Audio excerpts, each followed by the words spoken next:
विष्णुपदाय श्रीरूपा प्रियात्मने श्रीमते भक्ति स्वरूपतीर्थ गोस्वामी इति नामिने भगवद्वाणी सुधा प्रचारे मुदित आत्मने वात्सल्यमय शीलेन सर्वानंददायिने नमः विष्णुपदाय कृष्णप्रेष्ठाय भूतले श्रीमते भक्ति वेदांत स्वामी इति नामिने नमस्ते सरस्वती देवी गौरवाणी प्रचारिणे निर्विशेषाय शून्यवादी पाश्चात्य देशे तारिणे SB 1.1.20 कृतवान् किल कर्माणि स रामेण केशवा अतिमर्त्यानि भगवान गूढ़कपट मानुषा।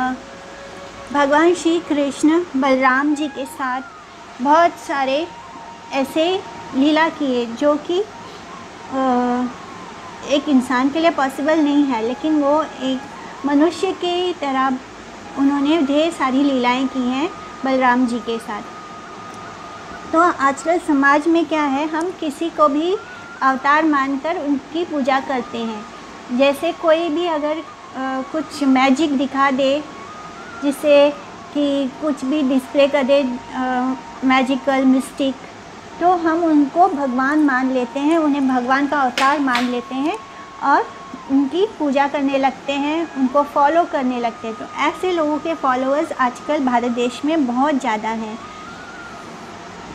भगवान कृष्ण, भगवान राम, श्री चैतन्य महाप्रभु, इन्हें हम भगवान क्यों मानते हैं? क्योंकि जो हमारे ऋषि मुनि हैं उन्होंने इसके बारे में रिवील स्क्रिप्चर्स, जितने भी हमारे शास्त्र हैं उनमें इन सब के बारे में मेंशन किया गया है और उसके कारण ही हम इन्हें भगवान मानते हैं। इस तरह हम किसी को भी भगवान नहीं मान सकते, हम किसी को भी भगवान का अवतार नहीं मान सकते। भगवान कृष्ण है वो इस तरह के अवतार नहीं है जो कोई जादू करके दिखाए या कुछ मैजिकल दिखाए, कुछ मिस्टिक योगी दिखाते हैं, जैसे भभूत ले आना हाथों में। तो इस तरह की चीज़ें भगवान कृष्ण नहीं करते।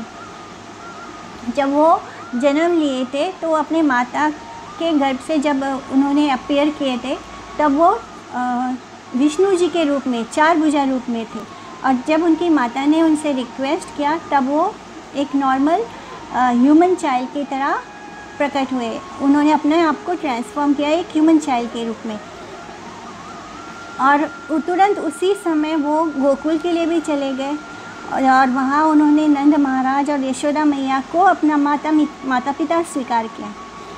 और उसी तरह श्री बलराम जी जो है वो श्री कृष्ण के समय ही उनसे एक हफ्ते पहले ही वो प्रकट हुए थे और उनको भी इसी तरह माना गया कि वो एक ह्यूमन है, वो मनुष्य है, उनकी श्री वसुदेव की दूसरी पत्नी से। तो इस तरह हम देखते हैं कि इन दोनों ने कैसी लीलाएं की है। भगवद गीता में भगवान कहते हैं कि मेरा जन्म और मेरे जो कर्म है वो सब कुछ दिव्य है, ट्रांसेंडेंटल है, और जो बहुत ही फॉर्चुनेट होता है बस वही भगवान के इस जन्म को, उनके इस लीलाओं को समझ सकता है।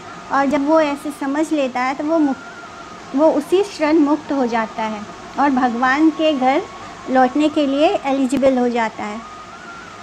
तो भगवान के जो जन्म है, उनके जो कर्म हैं, जो उनकी लीलाएं हैं, वो हमारे लिए, उनको बस जान लेने से ही हम मुक्ति के अधिकारी हो जाते हैं। श्रीमद् भागवतम जो है वो उसमें हम भगवान के इन लीलाओं को ही जानते हैं। 9th कैंटो और 10th कैंटो में स्पेसिफिकली हम उनके भगवान की इन लीलाओं को जानते हैं।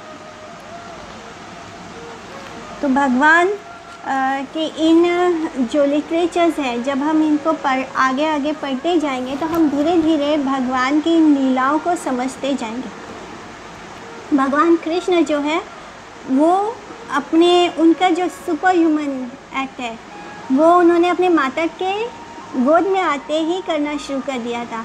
और जब उन्होंने गोवर्धन पर्वत उठाया था तब उनकी उम्र मात्र 7 इयर्स थी, यानी 7 साल के थे।